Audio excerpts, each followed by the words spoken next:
Hello and welcome. A bit of a special today, to be honest. It's a midweek race that I'm doing on the track tonight. It's Wednesday night, so it must mean that we're getting into the spring and summer season where we have midweek races. I've been doing them because we've been organising a Barnsley AC Winter Series, so I have been doing them all along, and I've done a 2 mile race, a 1 mile race, a 3,000 metre race so far this year in January and February. And now we're into March, and it's coming up to a 5,000 metre race. A 5,000 metre around the track, which is 12 and a half laps. It's not in my particular comfort zone, but it is something that I enjoy. I enjoy doing. So yeah, we'll see how we get on tonight doing a 5,000 metre around the track. My PB from doing a track race is actually 15:48. It trumps my road PB, which is 15:49, that I've done twice.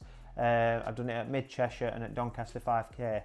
Once last year at Mid Cheshire, and then in 2019 at Doncaster 5k. On paper, I should be quicker than that. I should be running low 15s, easy. But I've got a long distance bias. And then as well, my track PB is 15:48. I did that it was just a Penistone meet. It weren't a licensed event. It was just on Dorothy Island running around the track. It was mid-COVID, so yeah, it was just one of them things. So my PB on Power 10 is 16:08.1, I believe, which, yeah, I've done that, I think it was in a Northern League. So yeah, PB is quite soft, so it'd be interesting how I get on tonight at Dorothy Island, where it is as well. Pre-COVID, I used to wear, when I used to go to the track, I used to just wear my old Adios Boost. My old Adios Boost, at the time, there were World Athletics, they were allowed at track events, but when new shoes came out, World Athletics rewrote their rules, and I'd not been on the track since, really, to even consider investing in a pair. So yeah, start this year, December, in fact, so 2023, back end of last year, I decided to treat myself to a pair of spikes, and being cookie, didn't do it by halves, decided to buy 2 pairs of spikes. So I've got a pair of these, which are the carbon plated Nike Air Zoom Victory. They've got the pods on, and I call them the Alpha Fly for the track. They do look like an Alpha Fly with the pods at the front. They are extremely light, and they've got spikes in the bottom. Completely out of my comfort zone, something that I don't really like wearing in, having previous issues with my feet. But yeah, got a pair of them, and then the baby, the one that I love running in this, is the Nike Zoom X Dragonfly. So yeah, these are the shoes compared to your old school racing spikes, and tonight I will be wearing the Zoom X Dragonfly just because I prefer it, and it's got a little bit more comfort, especially as you're approaching the 5k distance. For track 5,000 metres, it is 12 and a half laps. It's 400 metre a lap. That's what happens on a running track. So yeah, it's quite easy to pace it, but it's also quite easy to get it wrong if you go off too fast or you go off too slow. Historically, I was fared between laps 6 to 10, leaving enough for like an 800, 1,000 metre kick at the end, and I always fared in that section. So tonight it'll be a case of trying not to fade in between laps and 6 and 10. PB is 15:48 on the track, as I've said, 15:49 on the road. So it is roughly 5-minute miling that I need to be aiming for, which is around 75 seconds a lap for me, just to get anywhere near that PB. Obviously, anything quicker, I'll be smashing that PB at the park. So yeah, it'd be quite interesting to see how I get on in terms of pacing it as well tonight. And then my philosophy for choosing to do track races, I'm knee deep in marathon training. I'm roughly 6 weeks out from London Marathon. My philosophy in choosing to do a track race in my own training theory is making marathon pace feel easier. This week it'll be one of my highest mileage weeks of the marathon block so far. So yeah, it's just a case of making marathon pace feel easier. Whatever I do tonight, it'll be quicker than I'll do on my own in training. And yeah, it's just a case of trying not to get injured by doing something ridiculous, but stepping out of my comfort zone, because that's where you develop and grow. So yeah, that's my own personal theory. It might help you, it might not help you, but yeah, that's what I try and take from doing track races. In the summer, I am hoping to step more onto the track post London Marathon, and that's why I've sort of invested in spikes.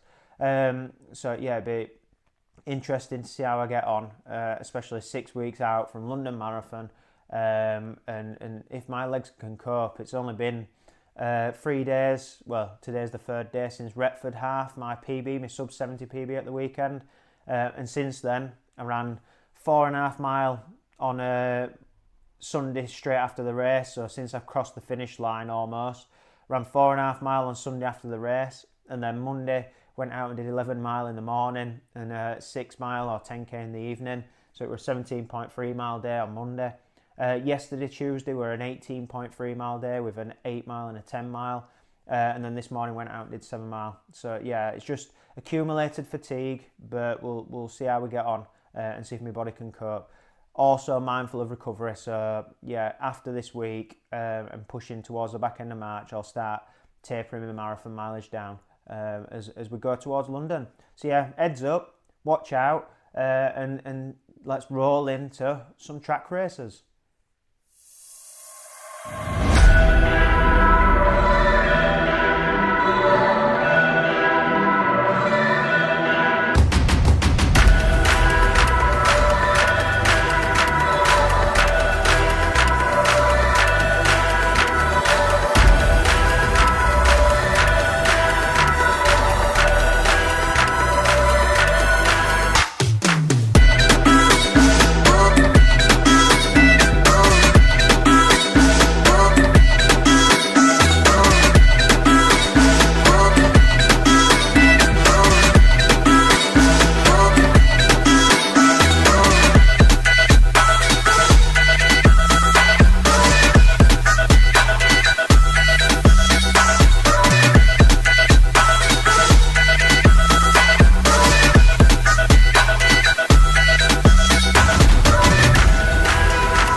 Just finished the track 5k, quite well actually.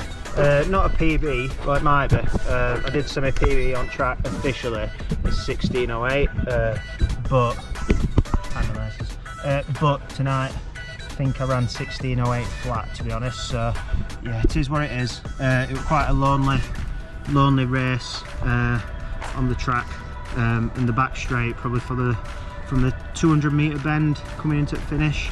It was very windy with a headwind, but obviously you got tailwind on the other side, but you never felt like you benefited from it, to be honest. But yeah, enjoyed it. To say that I've done, what is it, 45 mile, 46 mile, touching 50 miles since I crossed the finish line at Retford on Sunday. So yeah, all the joys of marathon training. So I'm gonna go for a couple of mile cool down now and then get home and get dry.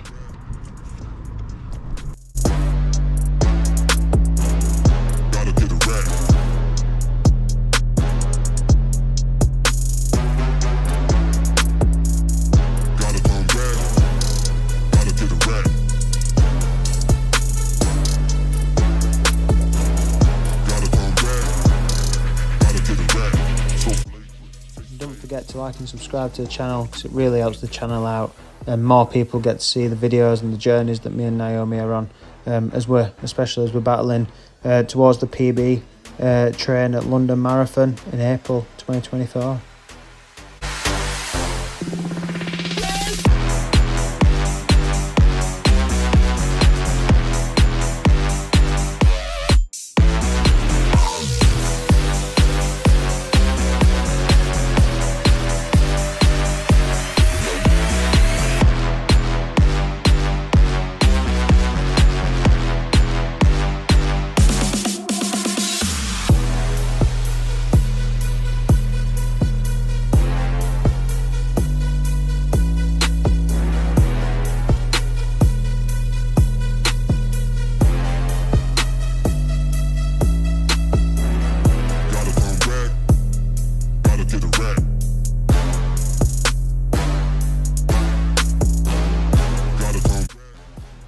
dark.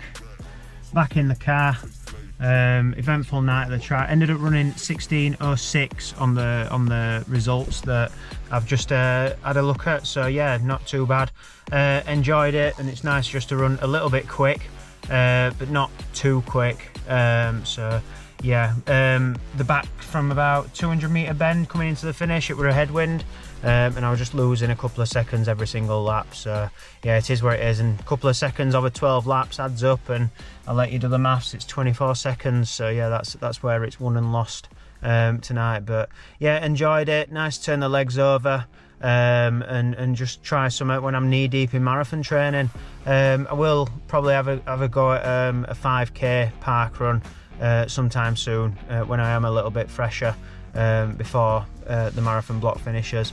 And I have got Salford 10k in the bag as well on Good Friday.